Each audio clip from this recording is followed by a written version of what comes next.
Hi, I'm Leon Gorin, president of PEO Leadership, a peer-to-peer leadership advisory firm. We're an amazing community of CEOs, presidents, and senior executives. Ask yourself, are you learning as fast as the world is changing? It's time for Ontario business leaders to band together for counsel and support. It's time for you to tap into the business wisdom of our peer groups and unlock new ways to grow. I want you to come out of this COVID crisis a better leader and your organization ready for what's next. Take the first step at peo-leadership.com. Welcome to our special PO Leadership Live webcast with Hunter Milborne, President and CEO of the Milborne Group. For those of you joining us for the first time, it's great to have you with us. You're among an incredible group of Canadian leaders who are here today in the room. These leaders are participants in advisory boards that are both focused on helping each other to succeed, both personally and professionally. And in normal times, participation in our community is of immense value in helping you sort of leverage the wisdom experience of not only your peers, but the advisors and chairs that sort of walk along with you in your journey, keeping you focused on what you identified as your goals and objectives. In a crisis like COVID-19, the value actually becomes tenfold, because where else can you turn where you have a group of leaders where you can be open, vulnerable, and be able to talk and ask them for counsel, clarity, and perhaps even some courage during these times. Over the last several weeks and during the crisis, I can tell you these boards and our leadership have been focused on items like cash flow in the early days, employees. Many of you have gone through a bunch of the furloughs and some of the challenges and the subsidies and the grants from the government programs, stakeholders, communication. We talked about mental well-being and isolation, managing your family, and of course, wealth preservation. In terms of why are we working and hopefully building our wealth and during this crisis being able to maintain it. As we move forward sort of from crisis mode to transition and also, at the end of the day, I believe a reset, our focus and conversations are going to move towards re-engaging the workforce, changing business landscapes, and of course, setting a new agile strategy, which I like to call sort of pivoting today to ensure we're prepared for this new world. So I'm not here to preach about the organization, but I will say if you don't have an advisory board at this time, please feel free to lean in to us, reach out to us, and I'd be happy to see if we can help in any way. Now, before I introduce our speaker, a few logistics and how the webcast will unfold. Hunter is going to probably speak for about 15 or 20 minutes and give us a bit of an overview on the real estate market. And what I'd like everyone to do, we'll have everyone on mute, is to, as you're thinking of questions, please post them in the group chat to everyone. So we'll be watching the group chat, and as the questions arise, when Hunters complete the actual formal part of the presentation, we'll go to Q&A. And in those questions, if your name is there, what I will do is, or Kelly will help me with, is we will unmute you so you can ask the question. If your name's not there, then I may just ask the question on your behalf. It's better if you guys ask the questions if I can get to you. So on that note, let me introduce Hunter. Hunter Milborne is nationally recognized as the Dean of Condos by Canadian Business Magazine. Through his firm, Milborne Real Estate, Mr. Milborne has been personally responsible for the marketing and sales of over $25 billion in properties, having sold over 100,000 units. He has over 38 years of experience. Hunter, I'm not aging you here, by the way, okay? 38 years of experience. He's well known for his entrepreneurial style, creative problem solving, and innovative market penetration strategies. Milborne Real Estate has served hundreds of clients on a range of projects, from vacation homes to high density multi-use developments in locations around the world, selling more than 700 developments since its inception. Milborne Real Estate continues to hold a 12% market share in Toronto, in an industry with over 1,000 competing companies. The high measure of his success is evident. So on that night, Hunter, it's a pleasure to have you with us today, and I will hand you over the virtual microphone. Thanks very much, Leon, and welcome everyone, and thanks for taking the time to listen to our thoughts and insights and opinions. It's dangerous to make predictions, but I think you can definitely have opinions, in my career, I focus mainly on Toronto and mainly on pre-construction residential. So that's our primary area of expertise. But over the years, we did a lot of work for companies like IntraWest, where we marketed ski and golf product throughout North America at different ski resorts and golf courses. So a lot of that experience was international. And we do have some interest. We used to own the rights to Canada for Sotheby's Realty, as many of you know, and we sold that a few years ago. And we purchased the rights to Sotheby's in the Middle East. So we own the rights for Sotheby's for Dubai and the Saudi, Kuwait, Qatar, Bahrain, Oman, and also for Montenegro and Serbia. So we have a little bit of an insight into Europe and the Middle East and what's happening there. I have a lot of partnerships with mainland Chinese people, so we have a little bit of insight there. And I'm going to touch on what's happening in those other jurisdictions, which may shed some light on what might happen here next. So basically, I wanted to, and again, most of my experience has been on pre-construction, but it definitely also relates to the general resale market too. And over the years, we've been requested by the OMB or different arbitrations to give an expert opinion. So I guess that's makes our opinion maybe a little bit more credible than an ordinary opinion. But nevertheless, whenever you're dealing with crystal ball kind of things, it's more difficult. But the past and present we can certainly deal with. So one of the first things I wanted to mention was just really basic supply and demand economics of Toronto, because many of you may have an idea that there's a little bit more demand than supply, but when you start to quantify those numbers and really see the extent of it, that's the reason why, regardless of business cycles or regardless of downturns, if you really understand those fundamentals, I think it's evident that prices will go up and will continue to go up, notwithstanding that they won't necessarily go up in a straight line. A few years ago, CMHC which is our federal housing agency with no axe to grind or no bias, like many of us have, being human nature. So CMHC came out with a study that said, based on the historical and present and future population growth of Toronto, that the city needs 50 to 55,000 new homes per year delivered to keep a balanced market of supply and demand. So what's been happening over the last 10 or 15 years is that the city has been receiving around 30 to 35,000 new homes per year. That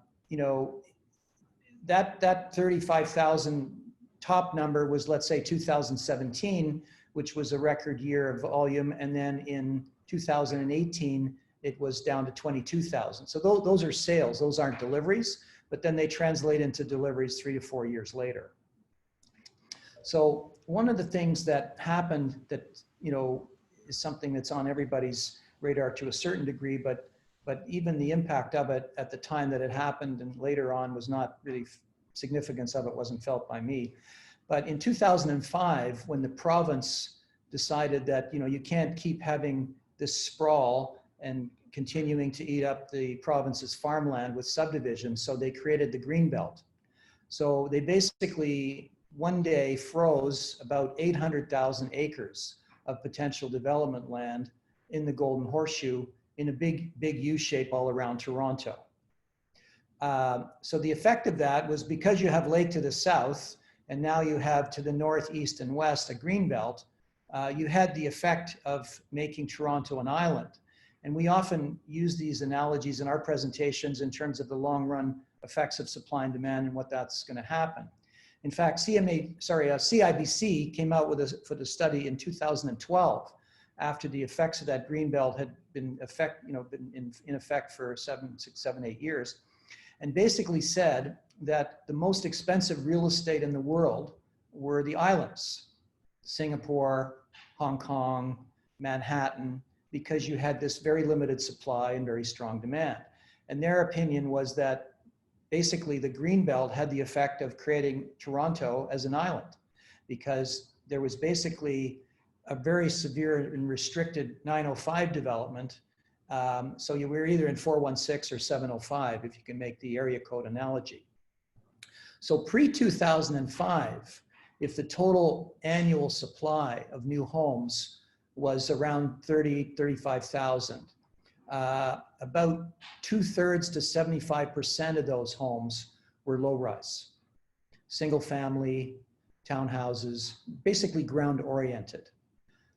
Within 10 years, 2005 to 2015, that total supply number had not changed, but with the green belt and with a comprehensive intensification policy with the province, they said, look, we have to have supplies. If we can't have it in single family, we have to have it in multifamily. So here's the transit, here's the Metrolinx forecast, here's the transit stops, here's the GO train station. So those areas have to intensify. So in 2005, out of that 30 to 35,000 new home delivery, 2/3 to 75% was low rise. By 2015, it was the other way around. So only 25% to 1/3 was single family, and the rest was a multifamily. So for us, that was a great boon for our business because we had a lot more supply to sell and a lot more demand to take it up. So now if you start to compound that with the fundamentals and the premises behind CMHC study is basically the net in-migration to Toronto is estimated to be around 125,000 to 140,000 people per year. So 350 people every day move to Toronto. Maybe not every day, but that's what it averages out to. What happened in the last 3 years with federal immigration, in 2018, we had 300,000. In 2019, we had about 330,000. This year was projected to be 340,000 approved federal immigration. And majority of those people coming to Toronto, Vancouver, and Montreal. So obviously 2020 is going to be way off that target. But the 6.8 million people that today live in the GTA, within 20 years is predicted to be 10.5 million, and within 10 years is predicted to be 8.5 million. So there's a lot of people going to move to Toronto in the next 10 years. Some of that is from foreign immigration. Some of it is from domestic immigration. I mean, if you're 18 or 20 or 22 and you're living in Waterloo or Windsor or North Bay, Barrie, if you're in a lot of other small to medium-sized cities and towns, you really want to come to where the jobs are, to where the fun is, where the action is. So that net immigration to Toronto is composed by natural increase, the domestic immigration, and the foreign immigration. And even if there's a big pause in that, which is what we're experiencing now, which may last 3 months, 6 months, 9 months, who knows, it doesn't really change those fundamentals of that supply and demand. So I remember we did an opening for a project a few months ago, and I was given this little script that was prepared by the sales manager, and I read this one sentence and I said, did anybody do a fact check on this? Because it sounded to be astoundingly optimistic. And basically what it said was that Toronto created more tech jobs in the last 5 years than New York, Seattle, Washington, and Silicon Valley combined.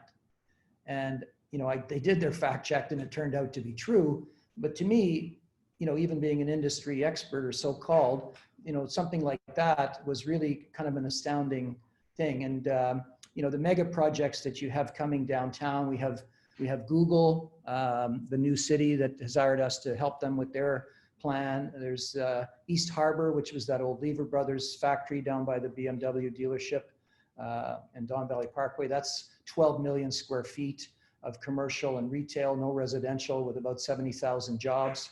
The project that we were bringing out was a project in Regent Park. And one of the corollary statistics was that we would need 70 buildings this big to house all the workers that ultimately would be in that East Harbor community.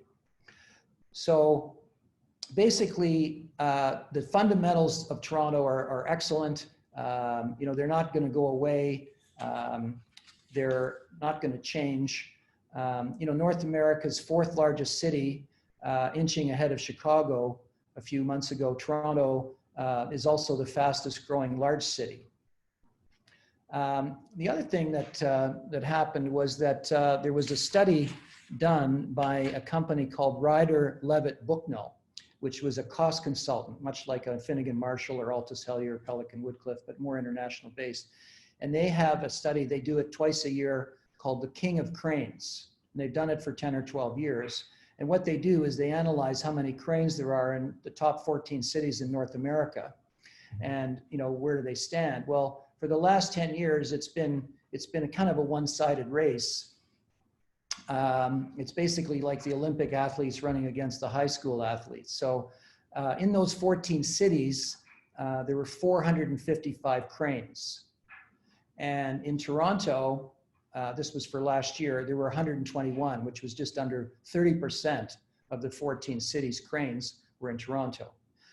If you added in 905 in the suburbs at the transport nodes, that number of cranes went up to 246. So just to give you an idea who were second, third, and fourth, I mean, Los Angeles was a distant second at 47. Calgary was third at 37, which is nice to have an American city in there. Seattle, 36, and San Francisco, 33, kind of rounded out the top 5. And this has been the case for many, many years. So I think that whatever happens in the short term, medium term, long term, you can't get away from that disequilibrium of supply and demand in the city, and that really can't help but affect price. Plus the municipalities, I mean, they do their best at processing projects, but you know, we have a small project that many of you who know me, we worked on for about 5 years. We just got it approved in November, and it's a 26 unit little high-end infill project in Rosedale. So it's in the official plan that this site would be a 4-story apartment building, but notwithstanding that, with slow city processes and ratepayers and obstacles, it took 5 years to get that approved, and it's going to be launching soon. Because what we find in these times is that the very, very low end works and the very, very high end works, where the issue is really in the middle, which is obviously most of the volume. So, you know, what happened to our group and volume in the last few months, I think in the last few years is relevant, you know, because we're dealing with primarily pre-construction, and because pre-construction is a pretty discretionary purchase. It's not like a resale where you've got existing real estate and it's driven by need. People need to move. They need something bigger. They need something smaller. You know, you don't have to buy a condominium today that you're going to get delivery in 4 years from now. You can wait. You know, in an average month, we would sell between 300 and 500 units on a pre-construction basis, depending on the month and different time of the years. In March of this year, we sold about 200.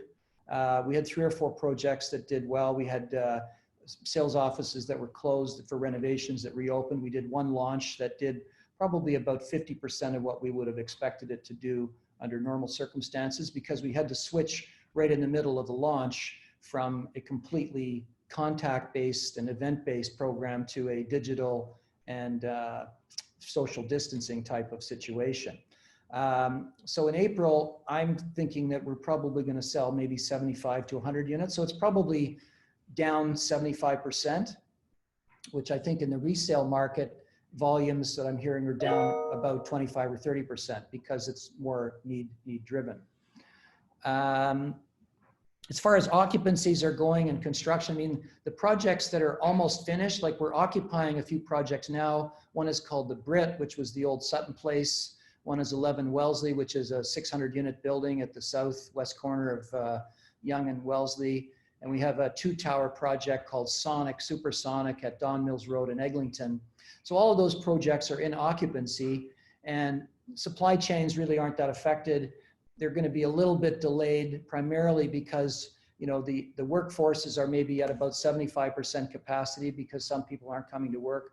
But the deliveries are probably going to be delayed maybe a couple of weeks or a month, but the actual registrations and closings are probably going to be on schedule or relatively on schedule with minor delays. So I think, Leon, I think that was really the main points that I wanted to talk about. The only other thing to mention would be in the resale market, because if we look back to the last downturn of 2008, 2009, you know, we didn't really have a big subprime mortgage crisis because we didn't have a subprime mortgage market. You know, the difference between Canadian lenders who underwrite and loan their own money and want it back to the fee-based US lenders who basically, there was a group of people that basically would package a bunch of mortgages and then sell them. So the people who were underwriting and doing the loans weren't the ones who were motivated to see them get repaid. They were motivated to get more packages sold so they could generate more fees. And I think that was the difference between Canada and the US. But in both of those years, the GTA was pretty much on target for its total volume, but the volume was squeezed into the first 3 quarters of '08 and the last 3 quarters of '09. And what happened was that in the new sale world, the margins, I think there's a bit of an illusion out there with people that the developers are making these huge margins. But if you think of a project, let's say it's a $200 million sellout, if on sales, on revenue, it might make 10 or 12 or 15% on a good day. On costs, it might make 15 or 20%. Obviously with leverage, it's going to be very attractive. But, it's not the kind of thing that a developer can all of a sudden one day say, well, I'm going to take 10% off the price and sell my project now, because the chances are a Canadian bank's going to look at it and say, well, your margin is too thin, notwithstanding your sponsorship, and we're not going to give you a construction loan to build that project. So rather than prices moving on the pre-construction side, usually it's just a pause. With respect to the resale market, I think because it's need-based, your volumes are going to drop. I mean, a lot of the CIBC and World Bank studies said that the market might drop 20% in volume. I think that might be light. It might be conservative. It might drop a lot more just because I think people are apprehensive. You've got job losses. You've got losses in equity markets, which are going to take a lot of people out of the market. And, again, that's kind of crystal balling a little bit. But I think that's really my message so far. And so maybe we can open up to questions, Leon. Before we head into the Q&A portion of this webcast, first, a brief note about PEO leadership from one of our members. At PEO Leadership, I'm surrounded by other business leaders who challenge me to become better. Les Mandelbaum, founder and CEO of Umbra. Leaders really need to step outside their world and get new perspectives. PEO Leadership is more than peer-to-peer advisory. It's a community of top executives with global experience. Our retail landscape is rapidly changing. PEO Leadership has been vital in helping us navigate through this. The time to step up and lead is now. Go to peo-leadership.com. Thank you, Hunter. That was great. Maybe I'm going to spearhead the first question. With closings that are coming up right now on those new builds, so basically getting ready for occupancy, and the Canadians, the market talking about how highly leveraged all these Canadians are. We've had a drop in, a lot of liquidity challenges for some of the Canadians losing jobs. Do you think some of these closings will be affected? And would that actually impact the market prices on that resale? I don't think so, and I'll tell you why. Because the projects that I mentioned, that one, let's say 11 Wellesley, 600 units, Brit, 700 units, Sonic at Don Mills Road and everything, Eglinton, 650 units. The market value for, let's use Sonic as an example, today is about 900. If that project was to launch today, it would be about $900 a square foot. Because we sold it 3-4 years ago, a lot of it was sold at $600 to $650 a square foot. So there's a big lift in the purchase price of those people and what they're closing at. We also have a separate little company that's a sister company with some other partners called Harlow, which we created a few years ago, that is designed to, we sell a building out at the beginning. That building has 10 units left for sale that we never sold, so it's not enough to really move the dial. But that sister company, Harlow, specializes in rentals and assignments. And, we're doing rentals and assignments there. So in the last 3 or 4 months, now it's slowed down in the last week or two, we've probably done about 75 to 100 rentals and about 20 or 25 assignments. So people have actually been purchasing those units to move into from investors that bought 3 or 4 years ago. The investors have been making a nice profit. Now, but those are the occupancy closings. So let's say that building is registered in the summer, and then the final closings happen a month later. There may be some issues there with respect to mortgage approval. So is it realistic that a small percentage of those people who lost their job, keep in mind all the cash that they need is paid in the deposit. So really it's just the mortgage approval. So, whenever we've experienced these downturns before, it hasn't really affected closings too much in the beginning. So I don't think that's going to be a big issue. Now, depending on how long this lasts, and even if we fast forward a year, there's still going to be a big spread between what people paid and what people will close at. If you fast forward maybe a year and a half to 2 years, you know, the projects that were sold a year and a half ago, you know, were higher prices. So that spread isn't as big. So there might be more of an issue with some of those, but I don't think it's funny in the, you know, I have to update my bio there because it's more like 45 instead of 38. But in that 45 years that we've been busy doing this, you know, you always think, well, gee, you know, we're going to close this 2-tower 1,000-unit project. You know, is this the time when all of a sudden the apartments aren't going to rent out? Or the rents are going to drop because there's such a big supply in the market, or there's going to be a bunch of units that don't close. Like if you know, I did a little webinar yesterday with our stakeholders, our staff and other brokers, and I took everybody through a little brief history of time in economic history. And, you know, here's the April 74 spec tax, you know, here's the bubble of 89, 90, you know, here was the dot-com crisis, 9/11, Great Recession, too. You know, in all of those instances, there were really very, very few new sales that upon delivery didn't close. So that's great. Thank you, Hunter, for that. Fadi, I know you've got a question. To you. To Fadi. Do we have you? Yeah, hi. I There. was asking, do you think there will be a hold or lockdown implemented on construction activities? So the question was, do I think there'll be a lockdown on overall construction activities? I mean, so far the province has deemed residential real estate construction an essential service, and even the brokerage. So we're deemed an essential service, which I guess is comforting because we're in the company of the LCBO and the marijuana stores, you know. But I don't know that, you know, I think that there's right now, if a project is sold out and waiting to start construction, it can't start right now. It's not approved to start. But all of the ones that are under construction, the ones in their later stages, I don't think will be affected that much. The ones in the early stages might be affected and delayed just because of labor shortages or supply chain issues. So I think it depends on where that project is in the construction cycle. Listen, I guess nobody has that crystal ball. If things get worse, they could just say, okay, we're going to stop everything for a period of time. But, you know, hopefully they'll get this under control a little bit and things are going to get better. I know in reading all these bank reports, their underlying assumption was that we were going to have 12 weeks of severe restrictions. And then, you know, if we're 4, 5, 6 weeks in, you know, we're kind of, so what does that mean? Does that mean at the end of May or at the end of June, things are going to slowly open up a little bit? I know in Wuhan, which was where this virus started, they were on a lockdown for 76 days, which ended April 7th.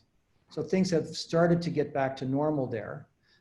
We have partners in Shanghai that I keep in touch with every week. And in Shanghai, which is a pretty big city, I mean, you know, bars are open, restaurants are open, clubs are open, gyms are open. You know, they have there's measures in place. They have severe controls at the airports on domestic and international flights, but it's getting back to normal. You know, if you look at a lot of European countries that have done worse than we have, you know, Spain or Italy, they've got a long way to go. I mean, I think that because we had this unprecedented event, you know, we had an unprecedented response, and I think appropriately from the federal and provincial and city governments, not only on an economic basis, but also on a policy basis. You know, in some more draconian societies, I talked to one of my partners in Dubai the other day, and he said that there's nobody on the streets. There's no cars and there's no people to speak of. Because I said, well, how do you go to the grocery store? And he said, well, in order to go to the grocery store, because it's basically a dictatorship. So you online make an application, say, this is the store I'm going to go to. This is who I'm going to go by myself.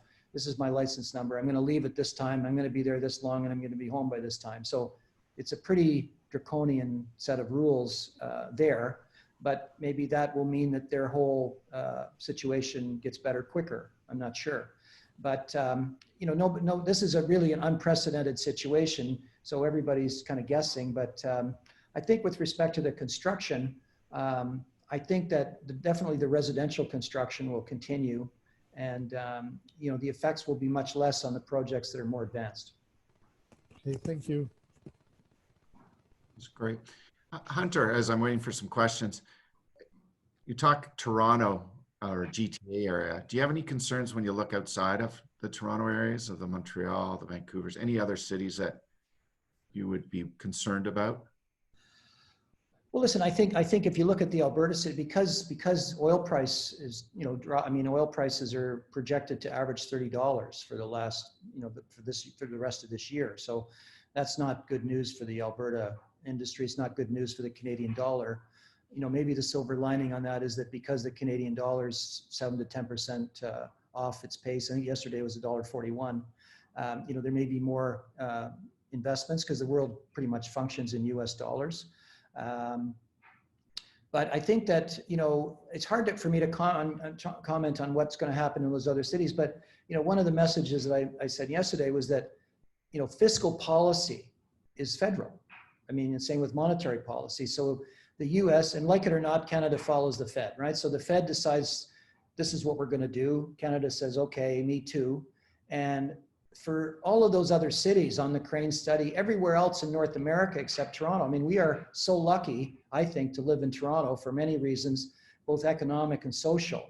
You know, it's the most tolerant city in the world, the most multinational, and the greatest restaurants, and, you know, it's just very tolerant. So that fiscal and monetary policy, when things, like my forecast is that we're going to have an extended period of low interest rates, because this isn't going to get fixed overnight. It's going to be a very slow and U-shaped recovery generally for the economy. Like, my personal belief is for our industry, which is pre-construction, it might be more like a V-shaped recovery, because it stopped fast, but it may start fast, because if interest rates are very low, you know, the brokers who sell in our industry need to make money. There's still lots of people who want to buy for a delivery 3 or 4 or 5 years down the road and experience that appreciation between when they buy and when they take delivery.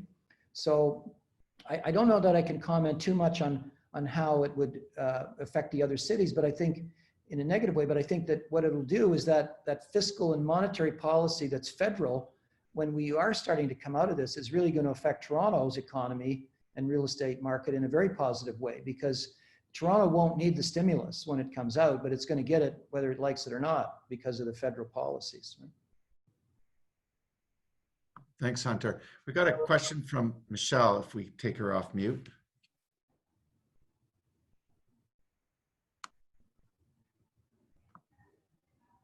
Not yet. Hold on. Try it now. Okay. Hi, Hunter. I had 2 quick questions. One is, so you're not feeling that housing prices or condo prices in Toronto for the next year will take a dip? I know you said volume will be down, but I'd be interested to know what your thoughts are. And I know I'm asking you to crystal ball prices. And then the second question I have is about immigration. And given that we have a hard pause now, do you have a concern that this will linger and that those numbers that you're talking about, not maybe from outside Canada, not from inside Canada, but from outside Canada, will actually shift in that in a year time frame, maybe even longer, that we won't get the numbers coming in because of this virus? Okay, well, this is an opinion, not a prediction, I guess. But my personal opinion is that I think, first of all, to answer the first question about prices and I think, you know, we have to separate the market into 2 pieces. So let's say there's the pre-construction piece and the existing standing inventory resale piece. I think that, you know, one would have to be very naive to think that in a resale market, existing standing inventory condos and houses over the next 3 months to 12 months the prices are going to come down. As the volume comes down, because of job losses and because of losses in equity markets, there's going to be a lot of buyers that are on the sidelines. So the need-based buyers that are buying existing inventory, I think that volume is going to drop, and I think those prices will drop. You know, whether they drop 5% or 15%, who knows? Also, it's going to be different neighborhoods, different, you know, different cities. It may drop significantly less in a place like Toronto than it would in Edmonton or Calgary. So I think that's my comment on that pricing. You know, I think that, sorry, the second part of your question, just, I want to make sure I get it. Yeah, you had really good data on terms of immigration into Toronto. Right. And you're saying it was part of, you know, from across Canada, but just talking about the stuff from outside Canada, we've got a very hard stop on that now. No one's coming in, but the concern that this will linger like for a year or even more in terms of people just not coming to Canada, not coming to Toronto.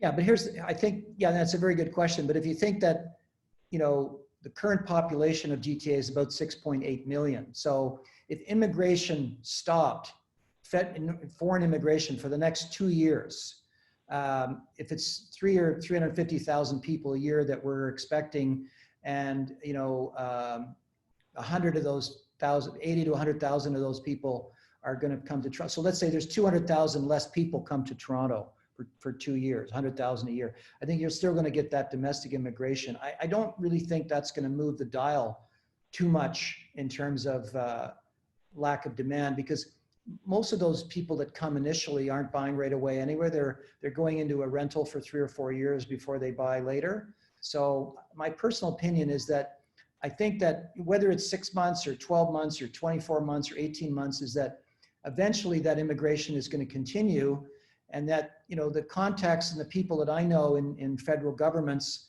you know, the federal governments aren't in the best shape either in terms of debt.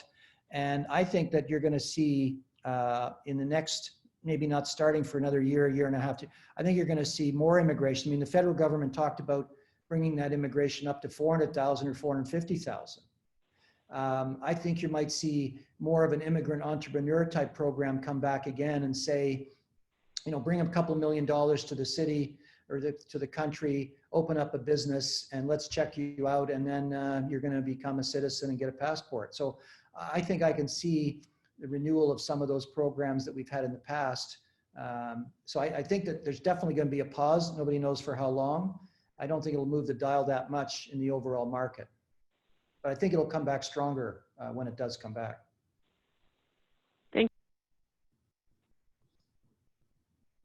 Okay. But that's my opinion, not necessarily a prediction, right? Hunter, okay, so I'd like to go to Chris Lambeck. You've got a question. Okay.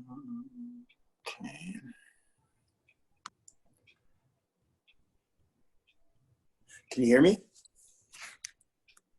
Hello? Sorry, we can hear you, Chris. You're good.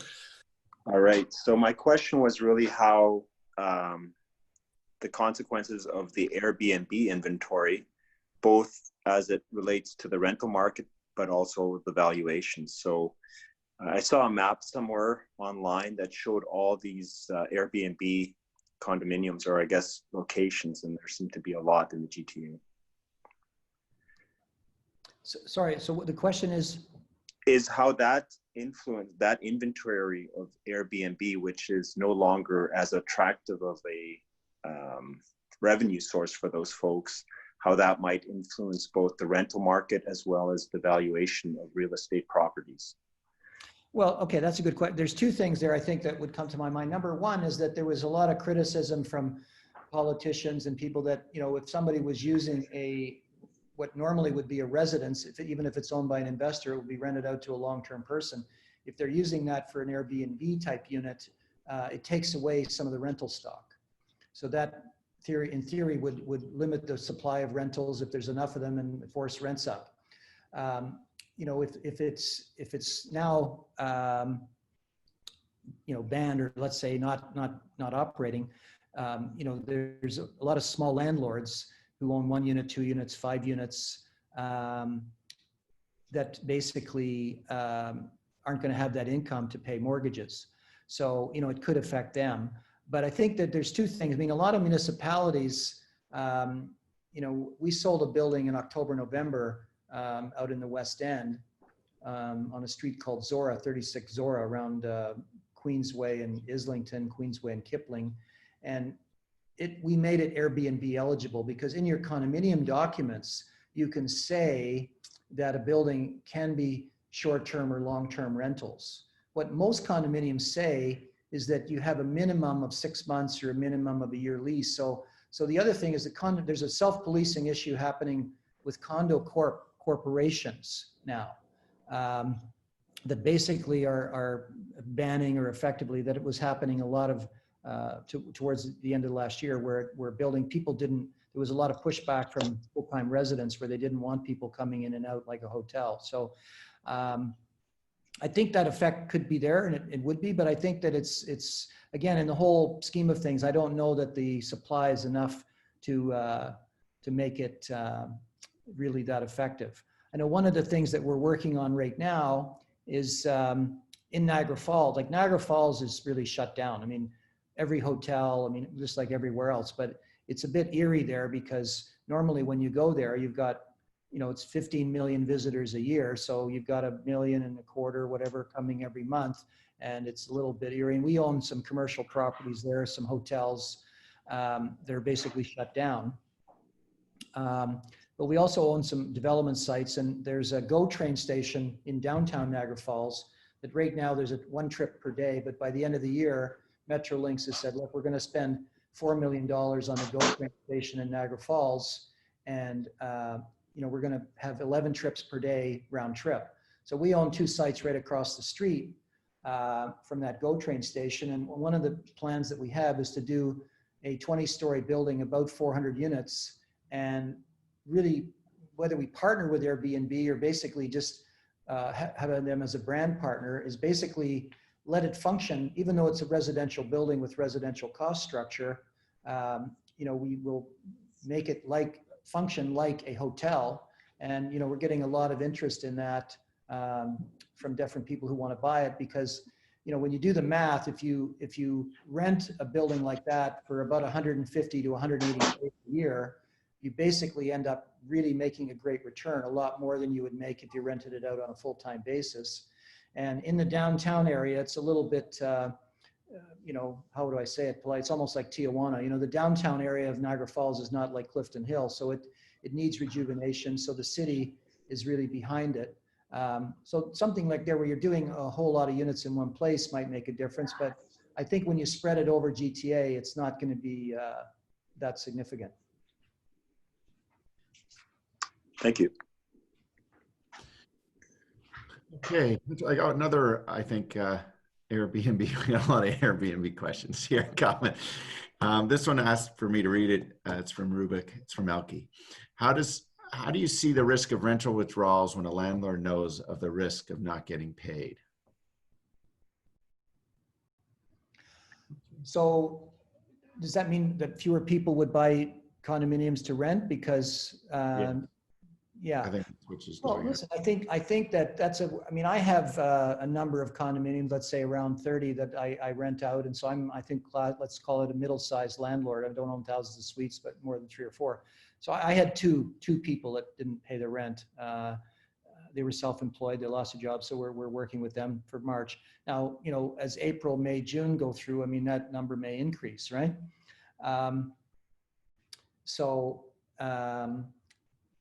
Again, I don't know that there's a big market right now, even in a good time, where people purchase existing standing inventory condominiums and rent them out. I think most, there's obviously some, but there's no data on how many, like if there's, you know, there's 50,000 sales of homes and resales in Toronto I mean, how many are bought by investors that rent it out and how many are bought by users? But I know that in the pre-construction market, a good percentage of those, because if you're buying today for delivery 3 or 4 or 5 years from now, you know, our statistics will show that it's around, if it's a downtown project or a 416 project as opposed to a 905, the further out you get, the more users there are, and you know, the further downtown you get. But let's say in a prime downtown location, it might be 50 to 60% investors. So when it comes time for delivery, some of those investors may resell, but most of them are going to rent. But that's 4 years from now. So I think one of the things that's safe to say is that by then, hopefully things will be back to normal. Otherwise, we'll have a lot more issues to deal with. I don't think there's a lot of people buying existing condos to rent them out. So if all of a sudden people say, well, I'm not going to buy a condo for an investment and close in 90 days because it's bad, I don't know that that takes a lot of buyers out of the market. I think that enough buyers are taken out of the market just simply because of job losses and equity market declines that, you know, someone can borrow on their house, they can borrow on their stock market portfolio. If everything's normal, there's a wealth effect. They're not afraid to move. I think a lot of people are taking a wait and see attitude in terms of just being on the sidelines to say, you know, whether it's because of inability or just prudence, right? Right. Thanks, Hunter. We've got a question from Payman. If you'd like to, I could read your question, but Payman, if you want to come off mute, please do. Hi, Hunter. My question is in regards to real estate agents and brokerages. Obviously, they've been highly impacted by COVID, like many of us.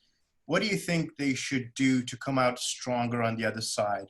And if you were still a real estate brokerages, what kind of changes would you be implementing for your business? Just for clarity, I own a software company servicing real estate agents and brokerages. That's why I'm asking this question. Okay. Well, we did, like I said, we did a little webinar yesterday which was really our staff and a lot of the selling brokers, because most of the sales we make, probably 90% of the sales we make, we're the listing broker and there's a selling broker. So one of the things we discussed was, you know, the silver, you know, when things change, it forces you to do new things. You know, it's interesting, like I mentioned when I was just chatting with Leon and a few groups when we were getting on the call is, you know, I do a lot of speaking. I speak to 50 people, 20 people, 100 people. I did a big thing on March 4th for 1,000 people. And I typically don't get nervous because I'm talking about something I like and I know what I'm talking about, presumably, whether it's right or wrong, who knows. But the thing is, preparing for this last couple of little webinars and actually delivering them, I was a little bit nervous, which may sound very counterintuitive because it's much, you'd think, well, gee, how can that be logical? Because, you know, to get up in front of a group of people, they say, you know, people fear death taxes and public speaking. So, but I think it's just being out of your comfort zone. So I think one of the things that we're focusing on now is technology. So with a lot of our sales office is closed. So a customer can't come to the sales office. The selling broker can't come to the sales office. The selling broker can't really meet with the purchaser, and the selling broker can't really meet to get information with our salespeople. So everything's being done by phone and by video and digitally. So what we've done is we're attempting right now, and we're doing it, we're reacting because we didn't prepare for this because we didn't know, but you know, we're doing a lot of video presentations so that you can basically go through that sales office, if there is one, and get a presentation that you would normally get. You know, here's the building, here's the location, here's the sponsorship, here's the developer, here's the apartments, here's the amenities, here's the deposit structure, the different things. And you know, with DocuSign and with technology, I mean, we did a launch on a project called Notting Hill, which is at Kipling and Roy York area on Eglinton. So it's at a transit stop. And it literally launched, I think our kind of lockdown happened around March 12th, 13th, 14th. So we launched this one March the 10th. So it was really when things were semi-normal when it launched, but within a week, things became not normal. But because we were already into it, we said, okay, fine, let's just keep going and see what happens. And I would say it probably took us 2 or 3 times as long, and we got about half the result that we would have normally got. But when you think about that in today's world, it's still pretty remarkable because instead of selling 200 suites in 2 weeks, you know, we probably sold 100 in 6 weeks, which isn't bad. So I think that, you know, I'd be interested to learn more about how do we improve our digital and video and virtual abilities in a world like today, because I think that's what's going to happen, whether it's in a pre-construction situation, you know, even with appraisals. You know, we had a gentleman on our call yesterday who was talking about mortgage financings and approvals and closings and what was happening. And even, you know, people don't want an appraiser to come to their home right now to do an appraisal. The appraiser doesn't really want to go. So they're doing a virtual tour and, you know, getting everything done, but it's maybe a little bit more cumbersome. Mm-hmm. Fabulous. Thank you, Hunter. I have a questions from GBK. GBK, you can come off mute or. That's me. It's Greg King, Leon. Oh, hey, Greg. You were looking for clarity around something. Yeah, Hunter, you mentioned back at close to the beginning about the ratios of, I guess, low rise and multi-unit buildings being, it used to be about 3/4, and now it's 2/3 to 3/4 multi-residential, I think it was that you said. I was just seeking some clarity on sort of, do you have the breakdown now between like single family detached homes and then kind of low rise townhouses, and then if we high rise took, condos and the new builds? I'm curious as to what's actually. yeah, like if we took, let's say 2017 as an example, in 2017, it was a record year. There were about 36,000 new sales. And of those 36,000, 29,000 were condominiums. So they were, a mid-rise or a high-rise multifamily, call it 30, 40 units plus. So of the 7,000 that were ground-oriented, probably about 80% of those were single-family homes, and 20% of those were more like street townhouses. And then if you fast forward to 2018, where it was lower, it was about 22,000. Last year, the sales volume was about 27,000, but it's pretty much that same ratio. It's about 75, and it's increasing now. It's about 75 to 80% residential condo multifamily versus 20% that's low rise. The numbers I quoted were what happened in the years around 2003, 4, 5, just before the green belt, where it was about 2/3 to 75% low rise and balance high rise, to 2015, 16.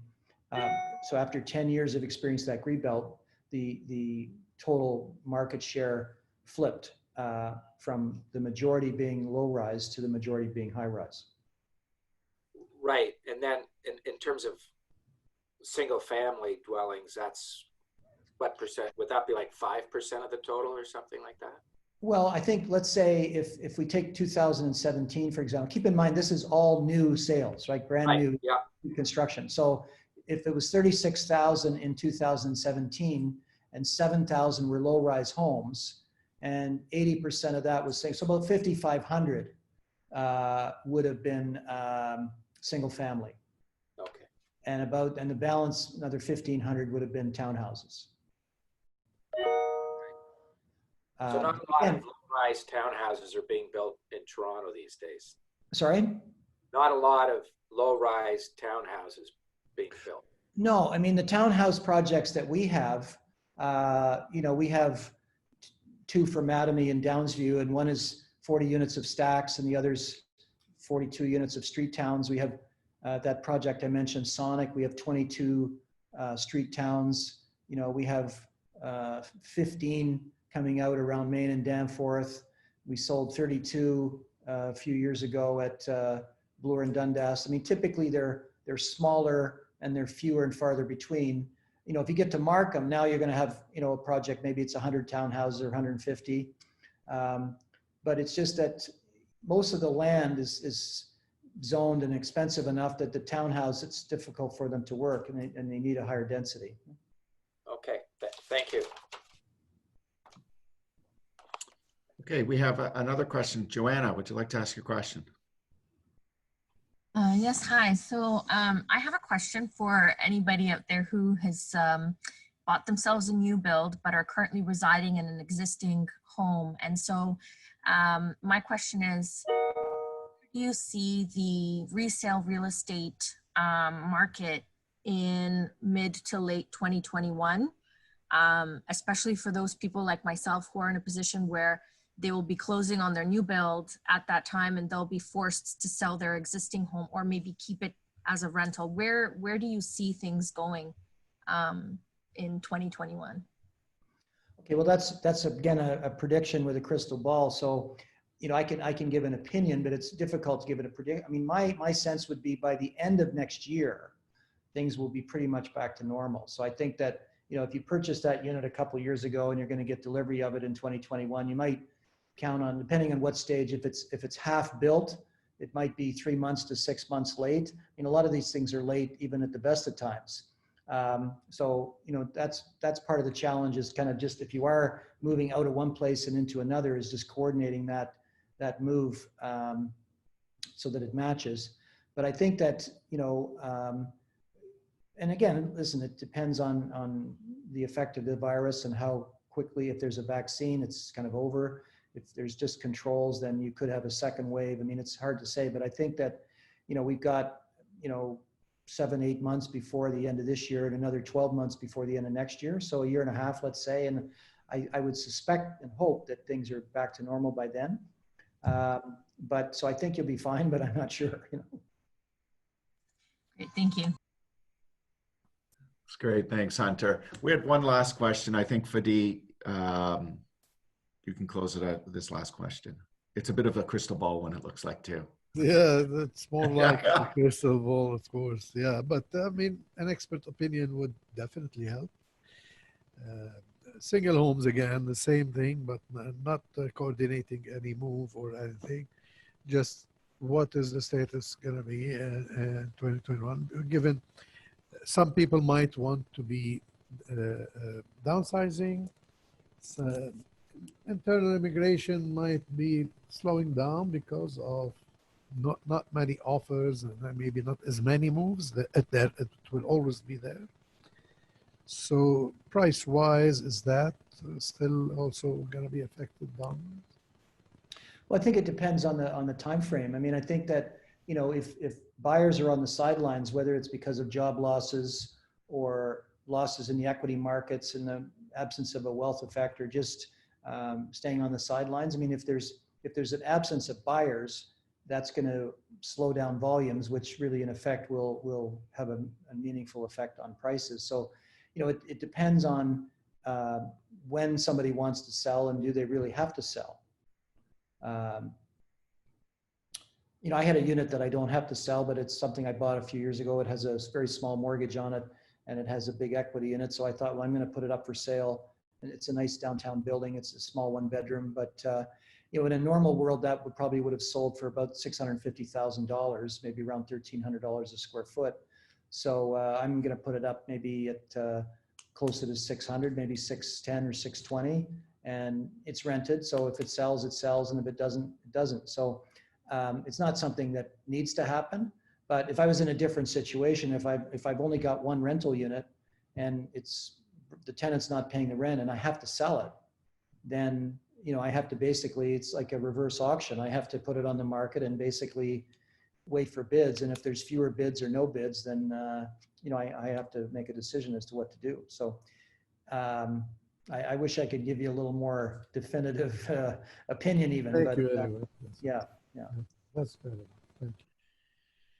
Hunter, I just want to thank you very much for joining us today. Just, I've known Hunter now for a few years, for those still in the room here, and I always think about anything I'd ever want to buy in real estate in the GTA, I'd want to phone Hunter first, because the guy knows almost every square inch of this marketplace and what could be happening across the street from the building that you would be thinking about buying today. So Hunter, you're a wealth of knowledge, and really, really thank you very much for being with us today. Well, I enjoyed it. I wasn't as nervous as I was with a lot of these other ones, because I'm getting into a comfort zone now, but it's strange that it's really a lesson in human nature that, if you're used to one thing and now you're forced to do something different, it's not always easy, right? Absolutely. Okay. Thanks, Leon. You're welcome. So wishing everybody well. And if you're with us on Monday, I know we got Rosabeth Cantor joining us, who is a well-recognized Harvard professor who recently released a book called Outside of the Building. So not outside of the box, but outside of the building, which I think actually is pretty critical now. As leaders, you need to really start thinking about, even with all the unknowns, how are we going to be pivoting our businesses into the future? Because there will be a time when we come out of this. So hopefully you're able to join us. Thank you again for joining our live webcast here at PEO Leadership. Have a great day.